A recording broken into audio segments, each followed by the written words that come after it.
Hello everyone, আপনারা এখানে দেখতে পারছেন, এই যে দেখুন, এই ওয়ালের ভিতরে একজন বুড়ো মহিলা রান্না করতেছে। এই যে দেখুন, আমি এখানে দেখে ভিডিও করছি, আপনারা এখানে দেখতে পারছেন। এই যে দেখুন, উনি রান্না করতেছে এবং আমার ক্যামেরাতে দেখতেছে। এই যে দেখুন কিভাবে দেখতেছে, দেখুন। এই যে উনি অনেক রান্না করতেছে ভিতরে। এই যে দেখুন,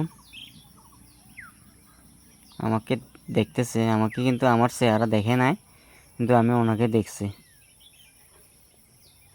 এই যে দেখুন, আপনারা এখানে দেখতে পাচ্ছেন, তিনি একজন হচ্ছে বুড়ো মহিলা। এই যে দেখুন, রান্না করতেছে। আমার চেহারা কিন্তু ভালো করে দেখে না উনি, কিন্তু আমি তাকে দেখছি, তাই ভিডিও করছি। এই যে দেখুন।